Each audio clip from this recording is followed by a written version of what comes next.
All right, that's right. We're in the land of grills, folks. And I tell you what, today we're going to show you how to take the hood off if you want to paint your Masterbuilt. Because, you know, there's nothing wrong with having it black, but having a little color on it, looks pretty cool. So let's get a crack in here. All right, this looks like it's going to be too simple, folks. So 9/16 is all I need to loosen this up. And I'm just going to take this out, and there's one on both sides, and see if that's all it is of taking this.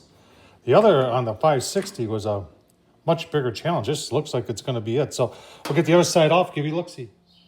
Well, that was easy. It's a little heavy, folks, but that's all that's holding it on. And it's a 9/16. So get her down in the basement and start taking it apart, doing some prep. Right, down in the shop, we're going to do some prep work down here. First thing, a lot of you are saying, hey, Tom, where'd you get that from? So I did find this on that new Temp gauge, which is better. You can see it. It goes from 100 to 700. And it wasn't that expensive either. Gala Fire, 3 1/4 inch.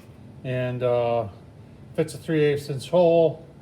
And it's got a 2-year warranty, it says. Where's it say that? Oh yeah, 2-year warranty right up there.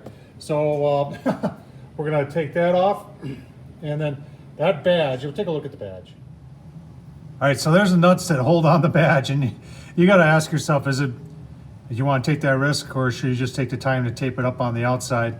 I'm gonna let you make that decision. Remember, if you drop them, it's gonna be in there. You're not gonna be able to get it back very easily.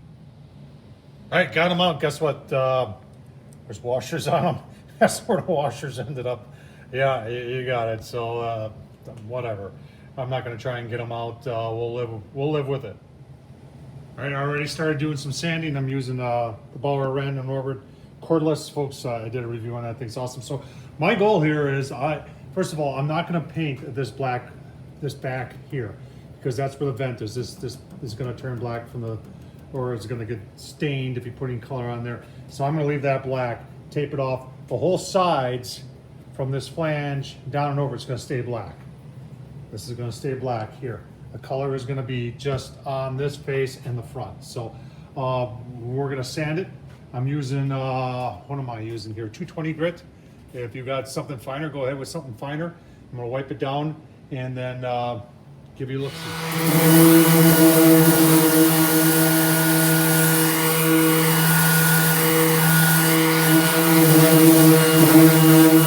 All we're looking to do is to rough it up. I don't want to take the paint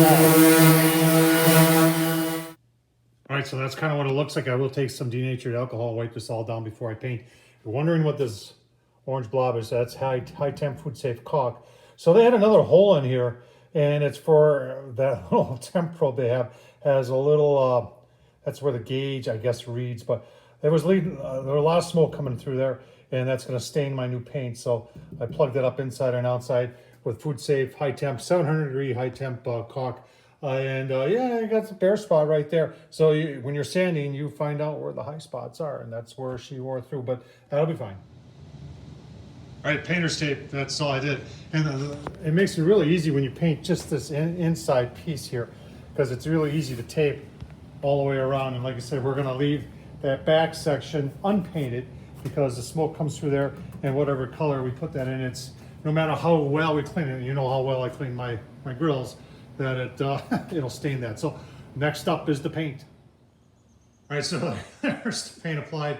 I tried to match the orange on the handles there and that orange washer. If you're wondering what I'm using, this is what I'm using right here. This is high heat engineering enamel it's for painting drivetrains or your engine. So I know it's durable enough, and it is the Chrysler Hemi orange. So we're gonna do a little buffing on it. It was probably a little bit too warm in the garage. It's in the mid 80s, and the paint was really setting up fast. And like I said, I'm hoping some of this will buff nice and get it a little bit more consistent, but so far it turned out pretty good. I'll give you a look-see once we get it buffed out, and I'll put it back together. All right, I don't know what I like better, the orange or the blue. I'll tell you what, it turned out okay. A little warm when I painted, painted it, and I had to redo part of it. But in fact, I redid the whole thing.